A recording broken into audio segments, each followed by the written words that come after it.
Pronto.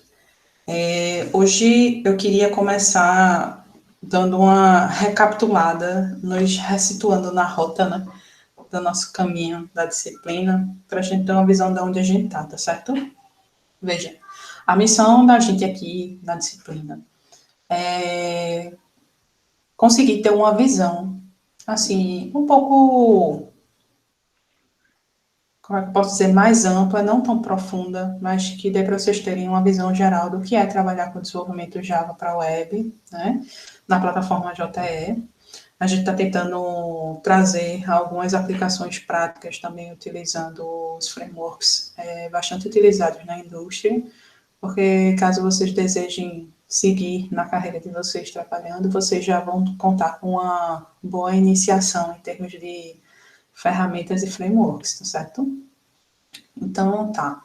Veja, a gente começou estudando um pouco sobre arquitetura cliente-servidor, que é a arquitetura base, né, para o desenvolvimento de aplicações nessa natureza JE que a gente está trabalhando, certo? A gente viu também o que é um servidor de aplicação, qual é a função dele no desenvolvimento de aplicações web, no ciclo de vida de execução da aplicação. A gente viu também que esse tipo de sistema que a gente está trabalhando, qual é a relação dele com o empacotamento OR, que a gente usa empacotamento OR para instalar a aplicação do servidor de aplicação, certo? A gente viu também o que é o protocolo HTTP, que é o protocolo base de funcionamento de toda essa arquitetura que a gente vem trabalhando de aplicações, tá?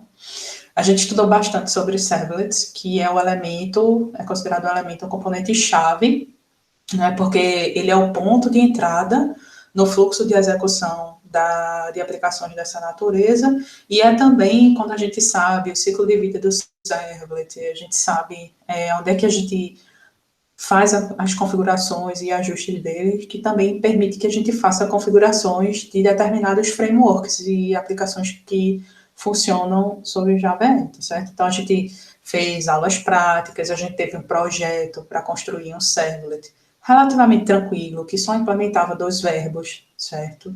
E que tentasse consumir uma API externa. A gente teve apoio de monitoria até agora, direitinho. A gente teve 2 aulas específicas de reforço na semana passada, onde a gente fez passo a passo na máquina da maioria de vocês, construindo um verbo, construindo um servlet, construindo um projeto. As pessoas que não puderam ter a codificação na máquina, porque em algum momento não estava com acesso à máquina, mas é uma coisa que eu peço a vocês. A ideia é que a nossa disciplina ela é prática, então a gente tem que estar com o ambiente preparado para isso. A gente tem que estar com o Eclipse ok, com a máquina ok, tudo ok, para que a gente possa aplicar o conhecimento e eu possa fazer com vocês aqui o máximo que puder para vocês andarem nos projetos, tá certo? A gente, na aula, antes das 2 aulas de reforço da semana passada, a gente conversou sobre o padrão MVC, que é um dos mais utilizados para a gente construir aplicações JE, tá certo? A gente discutiu sobre cada um dos elementos dessa arquitetura, a separação de responsabilidades dele, qual é o papel de cada um, tá certo? Então, retornando para o nosso ciclo, na aula de hoje, a gente vai começar a olhar um pouco mais para a questão de acesso a dados na aplicação. Como é que a gente faz e quais são as diretrizes, APIs e estratégias que a gente utiliza para fazer armazenamento e acesso a dados, tá? Da aplicação. Tranquilo? Até aí, tudo bem? Alguém está com alguma dúvida? Precisa de orientação? Tá tudo bem?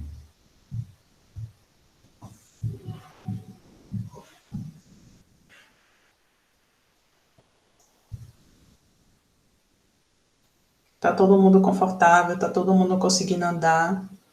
Professora, tá dando para ouvir? Tá sim, Ananda. Eu tive problema com a implementação do Servlet, porque eu tentei consumir a API do GitHub, só que eu vi o vídeo da aula que mostrava consumindo a API de imagens. E aí eu Isso. tentei consumir a API do GitHub, ele está conseguindo ir lá, mas eu não sei como retornar o dado. Certo. Isso aí a gente pode te ajudar. Tu já sabe, existe alguma documentação, alguma coisa que tu conseguiu ver, por exemplo, qual é o tipo de dado que a requisição retorna? Tu sabe qual é o tipo? Não, mas eu acho que seja string. Certo. A gente pode analisar junto, tá? Uhum. Compartilha a tua tela e a gente vê o que está acontecendo, tá certo? A gente pode fazer isso mais próximo do final da aula? Pode sim, Tá certo. tá bom? Pronto. Se alguém Obrigada. precisar de mais alguma ajuda, avisa. Nada, Nanda. Pronto, então bora lá, pessoal. Eu vou iniciar aqui a apresentação e naquela mesma estratégia. Se vocês tiverem dúvidas, não espera para o fim, não. Pode perguntar logo, tá certo? Bora lá. Tá dando para vocês verem direitinho?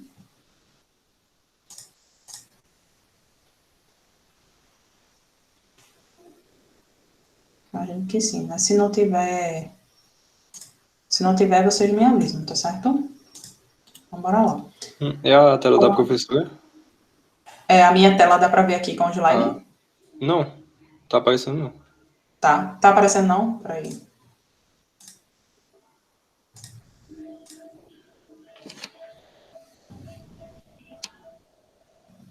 Obrigada Agora por tá. avisar, Bruna.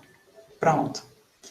Veja, pessoal, a ideia da aula de hoje é que a gente vai passar essa visão geral sobre a persistência de dados nos sistemas JE, tá certo?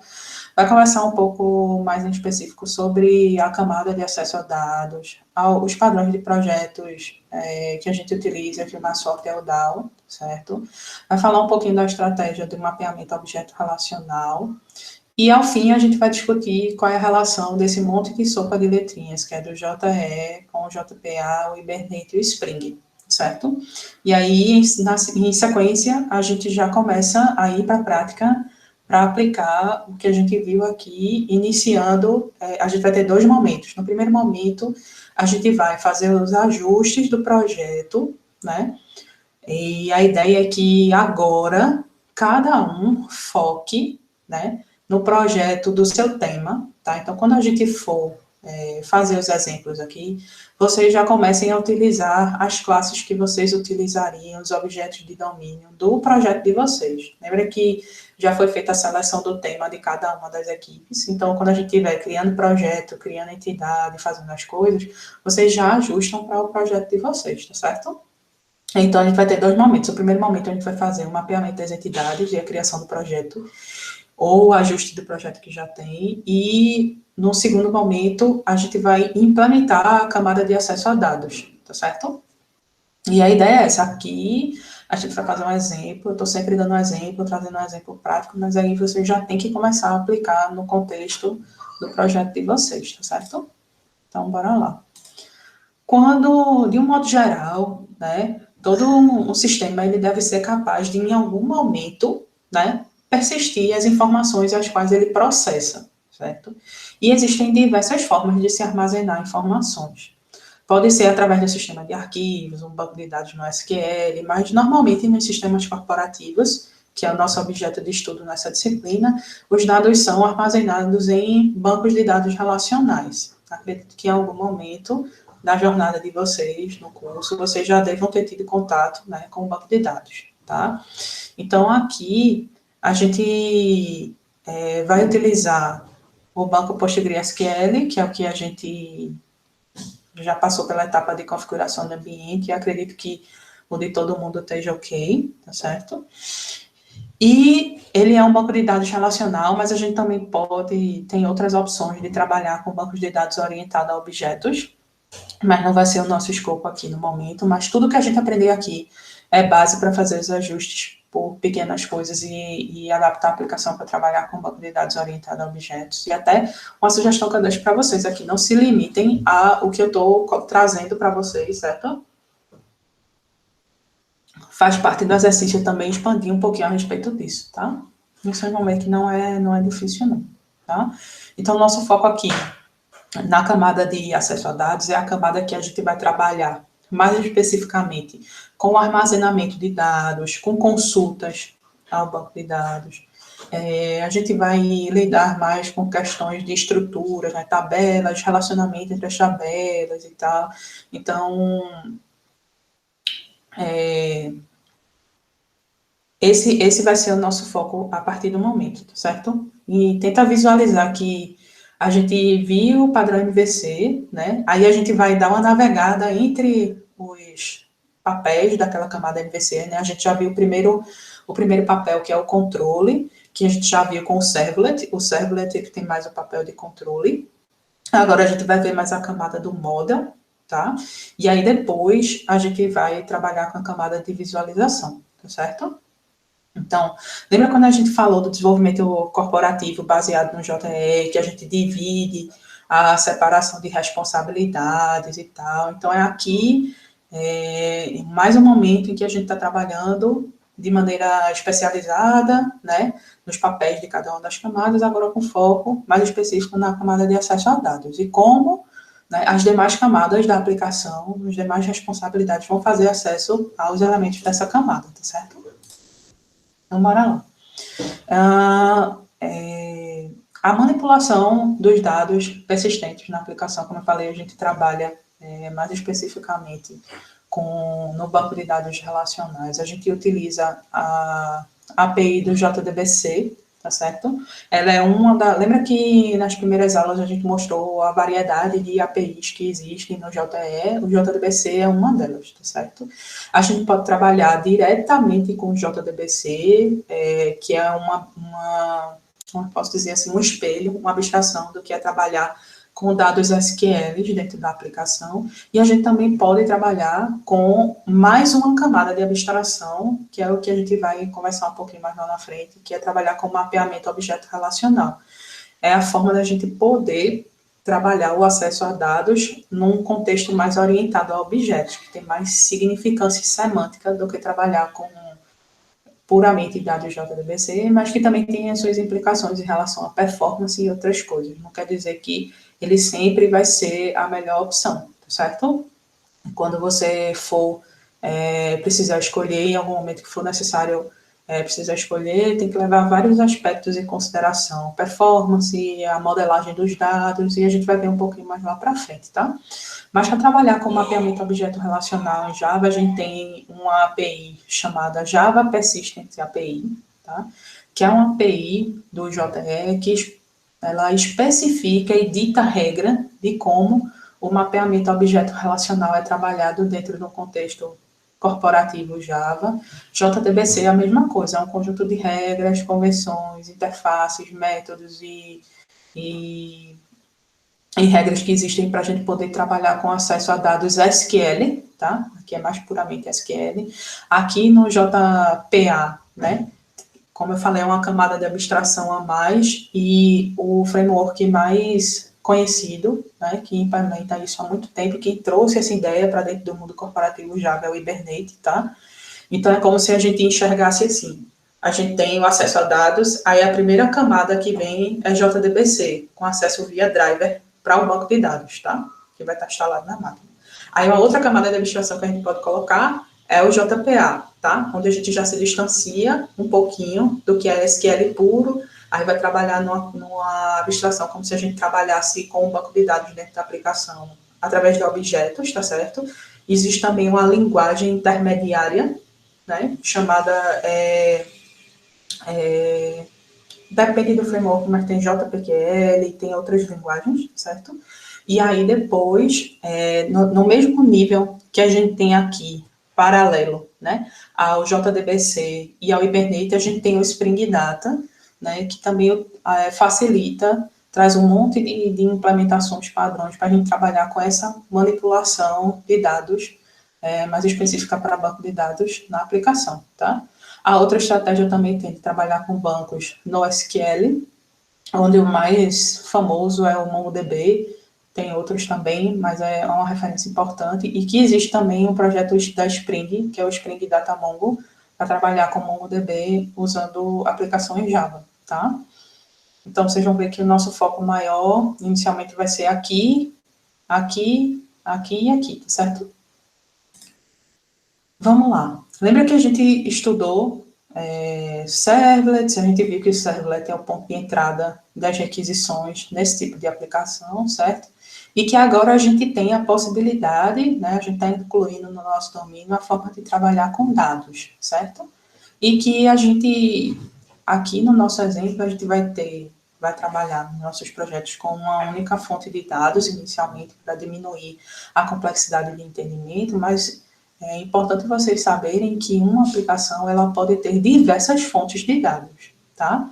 Imagine aí um sistema corporativo de grande porte que consome uma parte de informações de um banco que está na empresa, uma outra parte que consome de outro banco que está na nuvem, outra parte que faz comunicação com outra fonte de dados. Então, é possível, né, você ter mais de uma fonte de dados e elas podem variar, pode ser um web service, pode ser um banco de dados, pode ser um arquivo, tá? E que a gente partindo do ponto de entrada de um servlet, imagina se a gente dentro do único servlet implementasse as regras de negócio, implementasse a camada de acesso a dados, implementasse todas as informações que a gente quer, tudo dentro de um servlet, sem especializar as responsabilidades, né? À medida que a gente precisasse alterar uma fonte de dados dessa, ia ser um pandemônio, porque a gente ia ter que sair mexendo em um monte de lugar e ia ter que sair analisando todo o código, já que a gente não segue nenhum padrão, nem nenhuma convenção, para saber onde estariam as classes que estão mexendo com aquela respectiva fonte de dados, tá? Isso é uma problemática real, tá? Dentro desse caso. E aí, isso é um problema recorrente, acontecia assim, e acontece, né, em muitos casos, e lembra que a gente falou sobre os padrões de projeto, que são soluções catalogadas que trazem benefícios, né, orientações e guias para a gente resolver problemas comuns, né? E um dos padrões que a gente usa bastante na camada de acesso a dados, quando a gente fala de desenvolvimento, é o padrão Data Access Object. Eu não sei se vocês já ouviram falar, já implementaram, já tiveram contato, alguém faz ideia do que seria esse padrão? Não, acho que não. Não?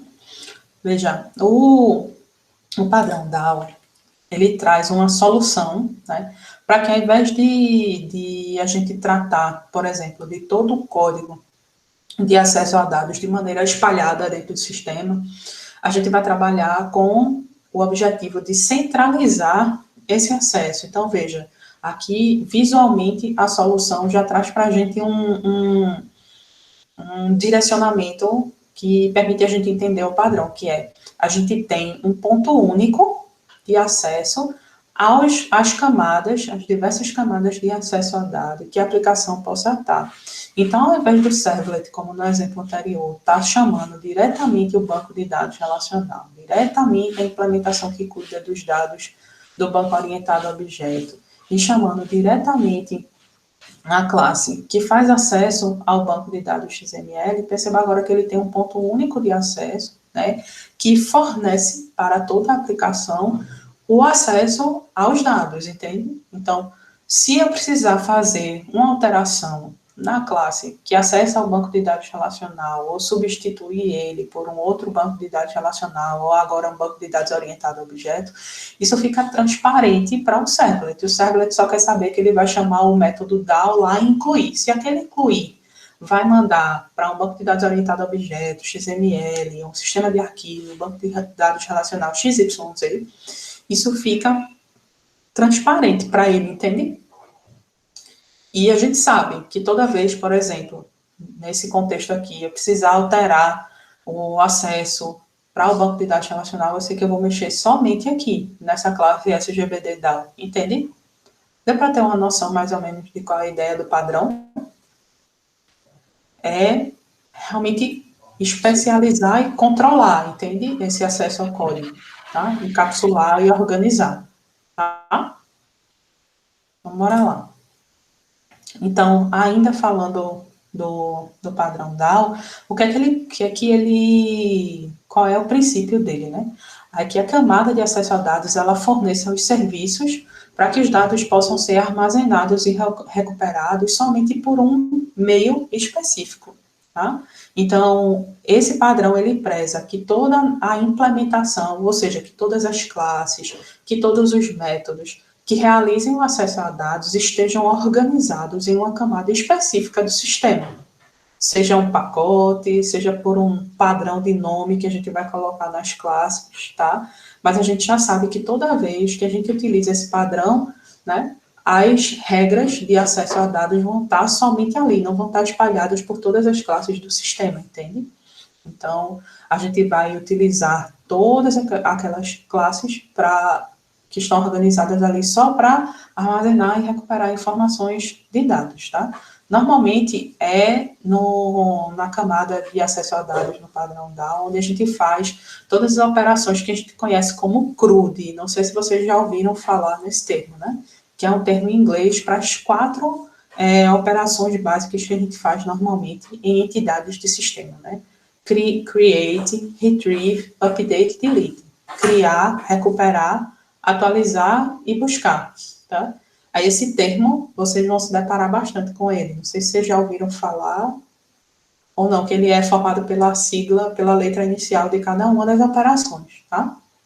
Então, normalmente no DAO, né, que a gente implementa esses métodos que vão criar um registro e colocar na base, fazer uma busca por alguma informação específica para encontrar registros na base da aplicação, atualizar informações de um registro, tá? Apagar um registro. Tranquilo até aí?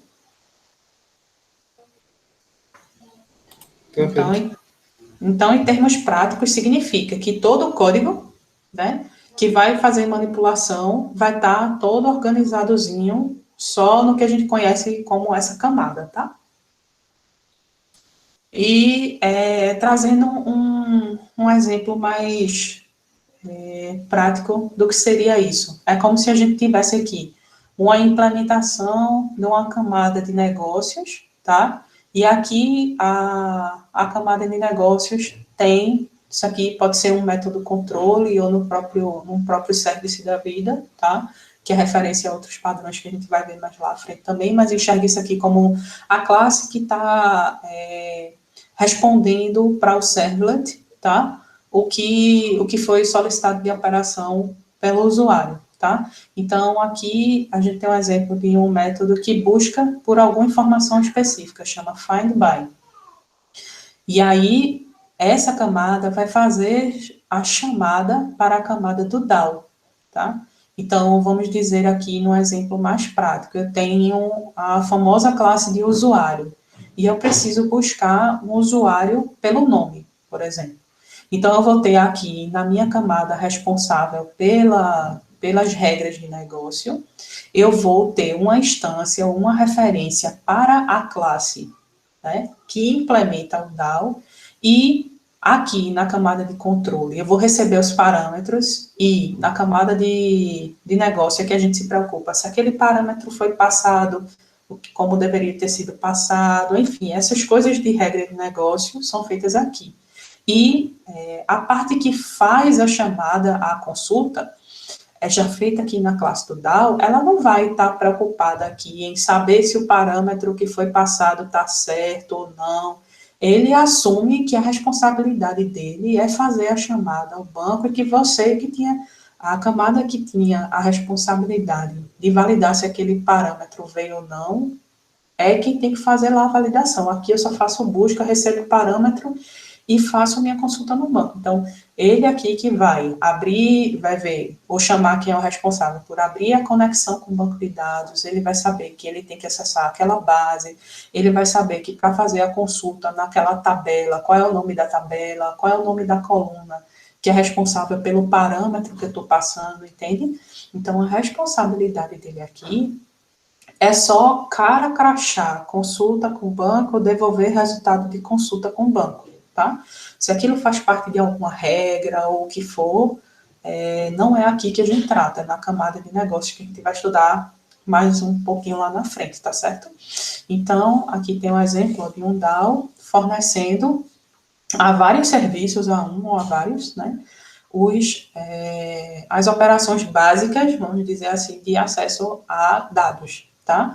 Normalmente, por convenção, né, o que se prega é que a gente tenha uma implementação de DAO para cada entidade, né, de domínio do sistema. Então, se eu estou aqui no meu sistema de controle de usuários. Eu vou ter um DAO para o usuário, eu vou ter um DAO para fazer a parte de perfis, tá?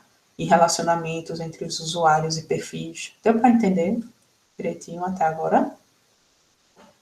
Se alguém tiver alguma dúvida ou achar que está indo rápido demais, fala, tá certo? Então, quais são os princípios desse padrão? É separar, né, separar a lógica de negócio da manipulação de dados. Regra de dados, regra de negócio vai ser tratada na camada de regras de negócio e aqui na camada de acesso a dados eu só estou preocupada com a manipulação dos dados e a minha comunicação com o banco de dados e devolver o que me pediram a respeito de informações do banco de dados, entende? Então, a gente centraliza esse acesso, tá? Nesse exemplo que a gente tem aqui, a gente tem só uma base de dados, mas a gente pode ter várias, então é nesse sentido que ele centraliza, tá? E a gente torna o acesso a dados transparente. O que significa isso? Significa que eu, quando estou lá na minha classe de controle, eu não quero saber qual é a tabela, qual é a coluna, o que for. Eu estou dizendo, camada de acesso a dados, eu preciso dessa informação aqui sobre essa entidade. Então, ela que é responsável por saber essa informação, a mim não interessa, eu estou enviando o que você me pede e me devolva o que eu estou pedindo, tranquilo? É esse o sentido da transparência, tá? É aquela historinha de cada macaco no seu galho, tá? E como a gente viu, a utilização desse padrão, né, facilita no caso em que a gente tenha uma aplicação onde a gente precise, né, manipular múltiplas fontes de dados, tá? E também ela facilita, a gente vai ver lá, se em algum momento, como eu dei o exemplo, né, a gente precisa trocar alguma dessas camadas, isso fica mais fácil de dar manutenção, entende? Então, ela estabelece algumas convenções e algumas regras. Entendam a partir desse momento que as convenções e as regras não geram erro de compilação, tá? Então, por isso que são convenções, são coisas que a gente tem que conhecer o padrão e seguir as regras do padrão para a gente conseguir ter os benefícios dele, tá? Então, quais são as convenções? A gente já conversou sobre elas aqui, que é todo o acesso a dados tem que ser feito através da classe DAO, então não faz sentido eu estar usando o padrão DAO em algum momento no controlador. Eu chamo o DAO, mas em outros momentos eu tento acessar direto o banco de dados. Aí eu estou ferindo a convenção, certo? Eu estou quebrando o conceito de aplicação daquele padrão dentro do meu projeto, tá? Não vai dar erro de compilação, mas o projeto está quebrado, entende? Então, uma outra convenção é que cada DAO, né, cada classe atenda a um único objeto de domínio. Então, isso significa na prática que eu vou ter uma classe usuário DAO, então tudo que é relacionado ao usuário eu vou estar fazendo só naquele DAO. Eu não vou estar com o DAO lá que faz as coisas de usuário e de perfil ao mesmo tempo, entende? Dá para entender isso? Essa separação do domínio é nesse sentido, tá? Vocês entendem quando eu falo objeto de domínio, ou ainda fica um pouco vago o que é um objeto de domínio?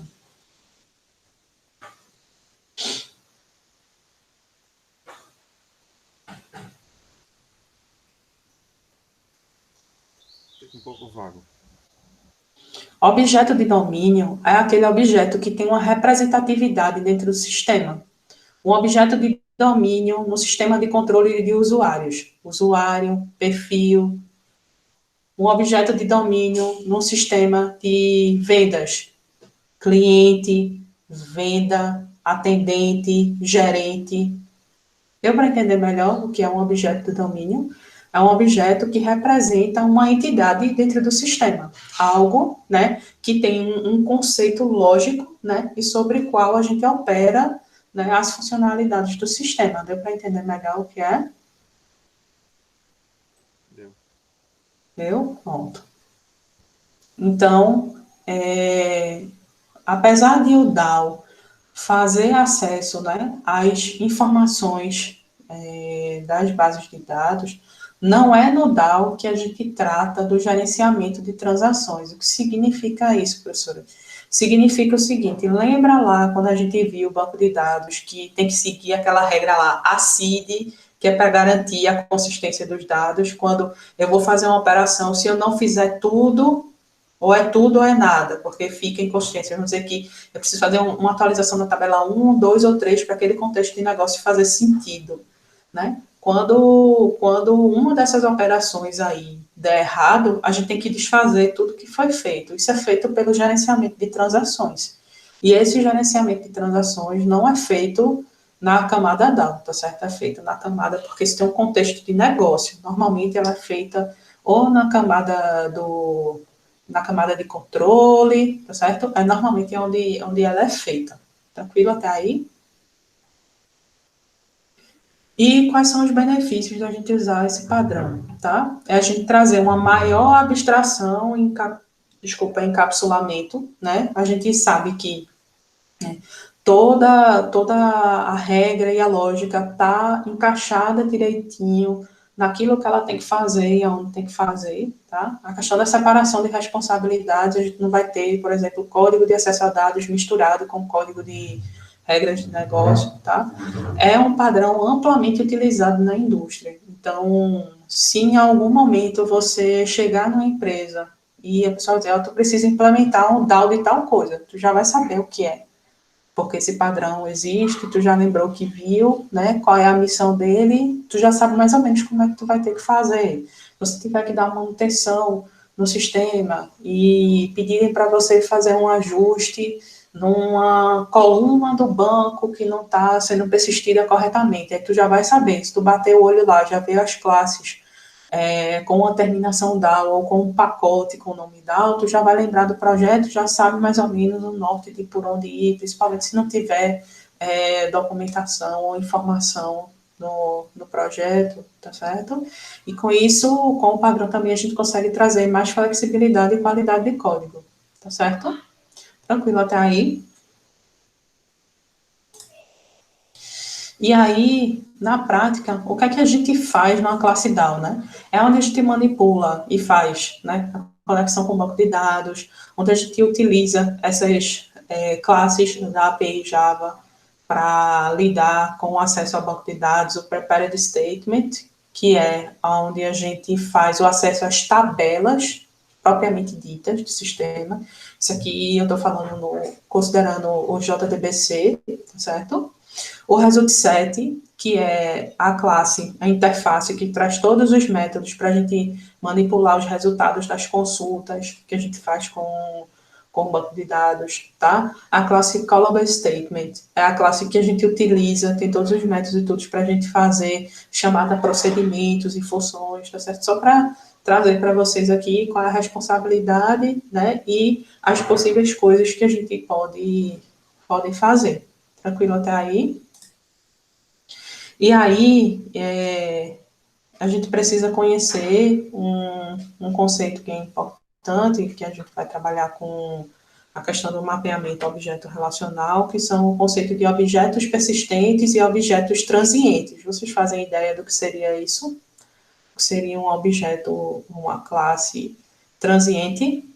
Já ouviram falar nesse termo? Não. Não. E persistente, já ouvi falar em objetos persistentes? Acho que já. Já, pronto.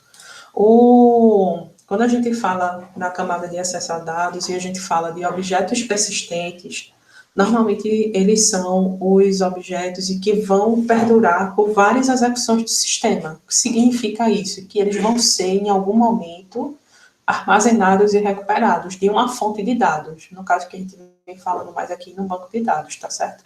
São os objetos de domínio, que eu falei ainda há pouco da aplicação, normalmente eles são persistentes, tá? Quando a gente fala de objetos transientes, são objetos que existem somente na memória principal, enquanto a aplicação está sendo executada, tá? Se depois do ciclo de vida de execução lá da sua funcionalidade, possa fazer sentido que ele nem exista mais na memória, tá certo? Então, dá para entender o que é um objeto persistente e um objeto transiente. O objeto persistente é aquele que a gente salva e recupera informações na base de dados, e o objeto transiente é aquele que não vai para a base de dados, grosseiramente falando, certo? Tranquilo até aí? E aí, uma das estratégias que a gente utiliza muito no desenvolvimento corporativo Java para web é utilizar o que a gente chama de ORM, mapeamento de objetos relacionais, tá? Que tem mais a ver com as entidades persistentes do sistema. Entenda que quando a gente fala da orientação a objeto, a orientação a objeto é uma forma usual da gente desenvolver software, né? Mas o banco de dados, ele trabalha em forma de tabela, né? Os SGBDs relacionais que a gente vem falando deles até o momento. Então, quando a gente utiliza JDBC, tá? Que é o acesso direto às tabelas. Em algum momento, a gente precisa pegar aqueles resultados da consulta e alimentar um objeto de domínio. O que seria isso? Ah, o meu controlador, eu recebi o CPF do usuário e eu preciso buscar todo o cadastro dele. Então, o teu controlador vai passar o CPF fazendo a chamada para o DAO, tá? E aí o DAO vai, ele sabe lá que ele tem que conectar na tabela de usuário, que está naquele banco tal, com usuário tal, senha tal, e retorna para tu um objeto chamado result_set, aquele que a gente já falou um pouquinho agora antes, que é o objeto que vai trazer o resultado daquela consulta, em forma de mapa, normalmente, chave e valor. Né? E aí, tá, mas é o que o meu controle está pedindo é o objeto usuário. Aí, né, eu teria que pegar cada uma daquelas colunas e ir usando o método set dos atributos para ir colocando os valores lá. Não é assim que normalmente a gente faz. Essa é a forma de trabalhar via JDBC. Só que quando a gente trabalha em aplicações corporativas, normalmente a gente tem muitos objetos de domínio, ou objetos de domínio grande, ou muitos relacionamentos entre esses objetos, um objeto que tem outro objeto dentro, por exemplo, um objeto usuário que tem dentro um objeto endereço, e a gente tem que ir para preencher o objeto usuário, fazer a consulta do usuário, fazer a consulta do endereço e preencher cada um desses atributos, colocar um dentro do outro e devolver o objeto. Quando a gente trabalha em aplicações corporativas, normalmente isso é um trabalho muito braçal e que gera muitas linhas de código, muito fácil de você, pela repetição e pelo trabalho braçal, errar. Então, o pessoal cansou, assim, em uma época, de ficar trabalhando com esse tipo de manipulação, e aí foi onde surgiu a iniciativa do projeto Hibernate, que era, poxa, vamos tentar usar no melhor dos dois mundos, na implementação, na modelagem, é muito mais fácil a gente entender a estratégia orientada a objetos do que a gente ficar o tempo todo fazendo essa coisa de fazer essa tradução dos campos que seguem uma regra, um padrão bem estabelecido, mas que é muito braçal de fazer. Então, foi aí que o pessoal trouxe essa ideia do mapeamento objeto relacional, que, a grosso modo, significa pegar todos os resultados, ou todos os parâmetros e a comunicação com o banco de dados, né, e encapsular tudo isso no objeto. Significa o que na prática? Que eu vou ter uma classe, e na classe eu vou mapear elas e dizer, essa classe representa a informação que está salva nessa tabela, esse atributo representa a informação que está salva nessa coluna, esse outro atributo, a informação que está nessa outra coluna. E aí, por convenção e por configuração, essas informações são automaticamente preenchidas, entende? Deu para entender mais ou menos qual é a ideia?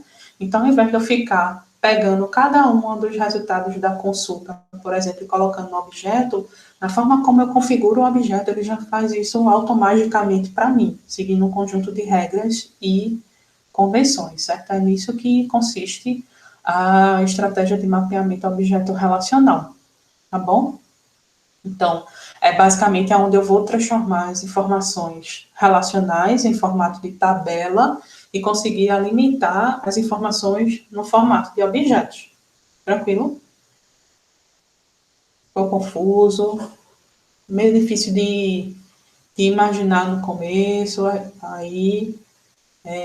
mas aí quando a gente for implementar, acho que vai ficar mais claro para vocês, tá certo? Alguma dúvida de qualquer forma?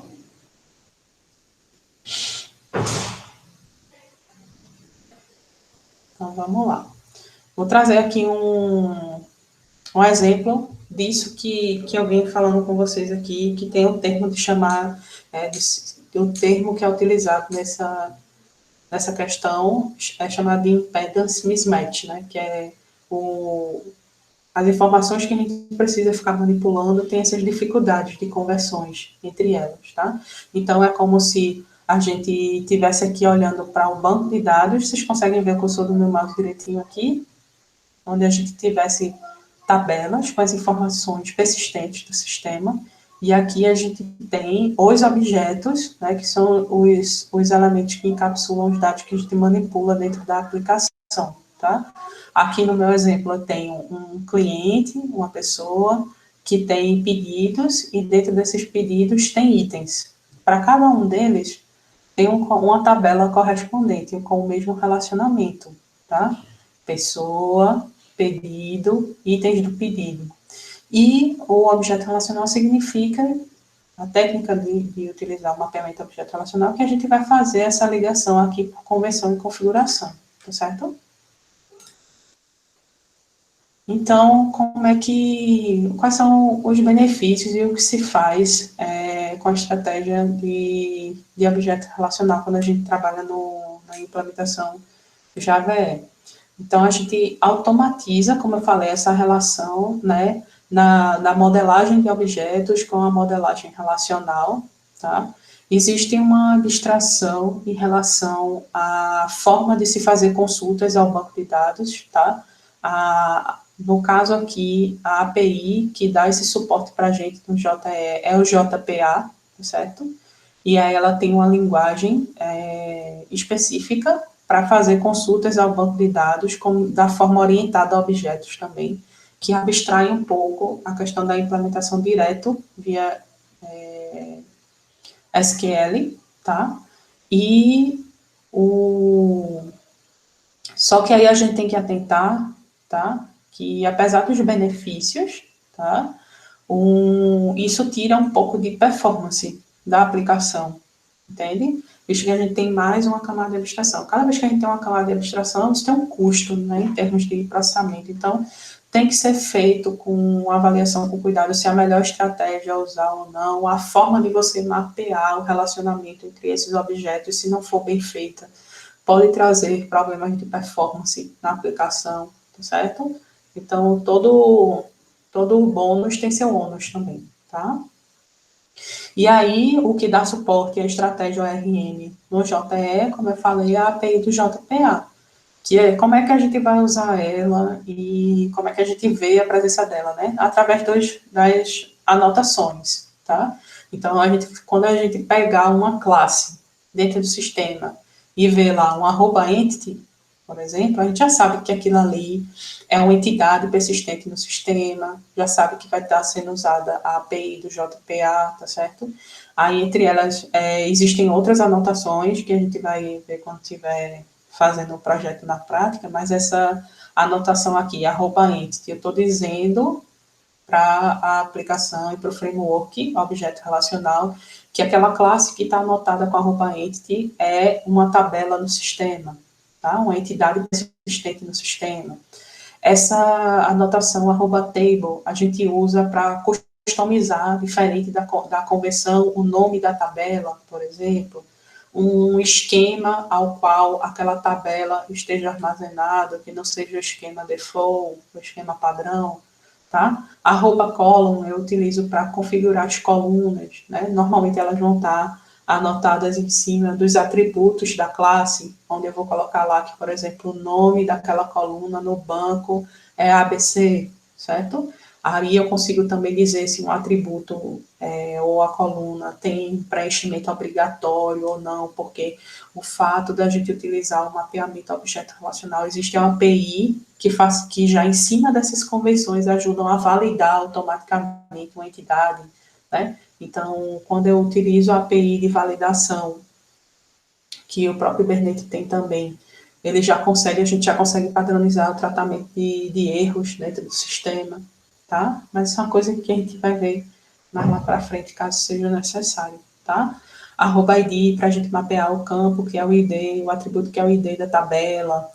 A gente usa também aqui no ID qual é a estratégia que vai usar para gerar o identificador da linha na tabela, tá? A gente usa também anotações para indicar quem é a chave primária, se é chave estrangeira, tá? Então, tudo que a gente faz nas tabelas e tal, a gente tem anotações para refletir isso dentro da técnica da estratégia de mapeamento objeto relacional, tá certo? Então, tá, professora, a gente falou sobre um monte de letrinhas aqui, mas qual é a relação entre esse monte de coisa que a gente falou, né? JE, JPA, Hibernate e Spring Data JPA, né? Primeira coisa que a gente tem lembra que a gente falou sobre o JE, que a gente tem o Java, né, que é a plataforma base, aí para programar para a web a gente tem o JE, que é um conjunto de APIs, lembram disso? Que é um conjunto de regras e convenções que para dar suporte a cada conjunto de coisas específicas que se trabalham dentro da API. A gente tem API para trabalhar com interface com o usuário, API para trabalhar com autenticação, autorização, API para trabalhar com controle transacional, API para trabalhar com acesso a dados. Vocês lembram disso que a gente falou lá nas primeiras aulas? Então, o primeiro ponto de entrada tem o JE, aí a gente vem com o JDBC. O JDBC é a API do JE que regulamenta todas as regras e convenções para a gente fazer conexões com o banco de dados, e fazer consultas com o banco de dados, tá? Então, ela que tem todas as regras para fazer essa comunicação.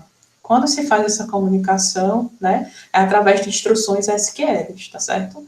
E a gente usa o SQL ANSI, que é o SQL padrão, para poder fazer essas operações, select, update, delete, certo?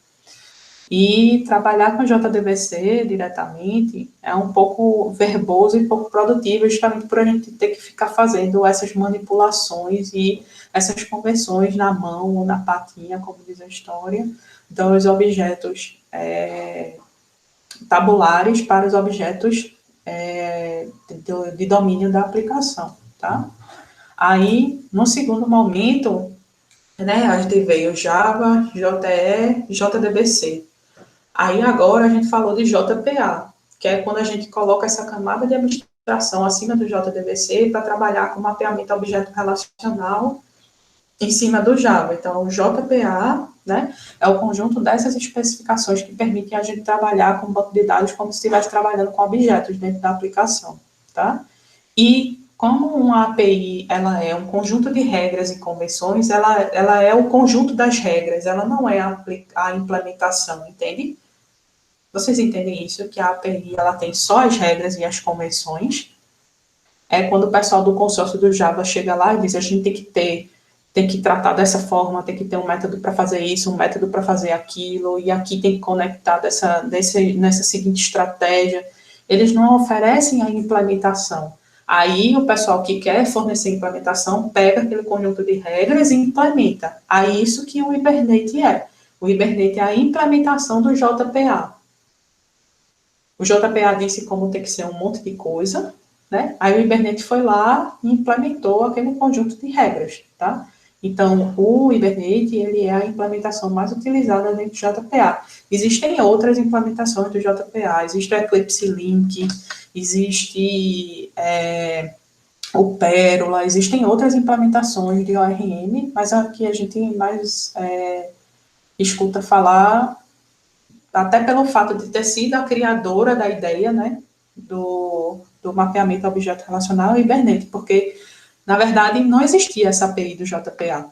E aí, só que o Hibernate tomou uma popularidade e resolveu um monte de coisa legal, foi muito bem aceita na comunidade, e aí o pessoal que cuida, né, do JCP, que cuida das especificações do Java, fez, pô, isso aqui tá dando certo, então vamos trazer isso para cá como uma especificação, né? Até porque se quiserem existir outras implementações para isso, a gente vai ter. Aí foi daí onde surgiu e que existe essa relação entre o JPA e o Hibernate, tá?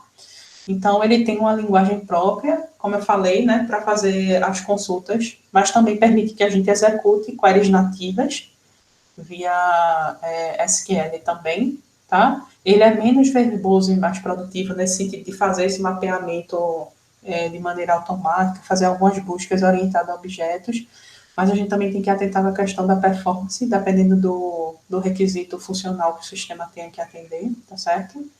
E o Spring Data JPA, como eu falei, ele não é uma implementação da API especificamente como o Hibernate é. Ele, além disso, ele é um framework. Por que ele é um framework? Porque ele traz um conjunto de classes, métodos e implementações já padrões para a gente fazer aquilo. Por exemplo, para dar um exemplo mais prático, né?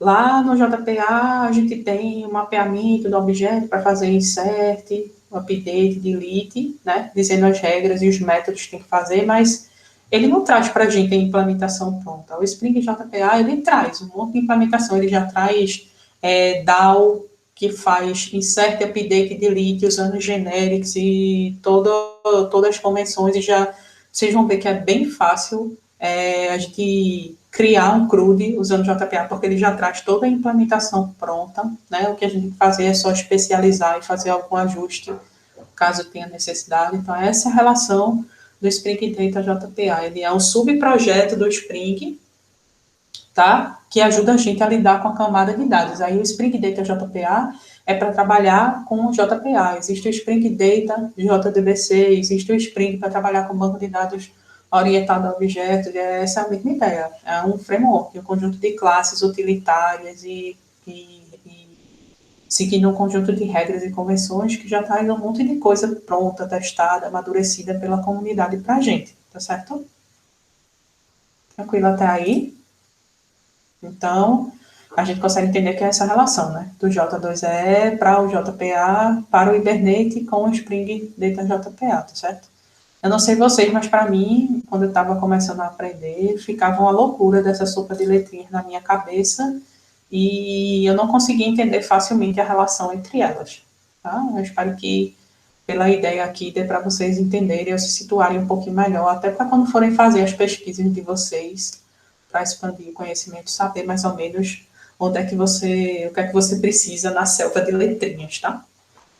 E a ideia agora é que a gente siga fazendo a implementação de todas essas coisas que a gente falou aqui, através da criação do mapeamento das entidades no sistema. É por isso que eu pedi para que vocês estivessem com o Eclipse aberto e com acesso ao banco de dados, tá bom? Tranquilo até aí, pessoal? Então, bora lá tentar fazer isso agora. Todo mundo está com o Eclipse aberto?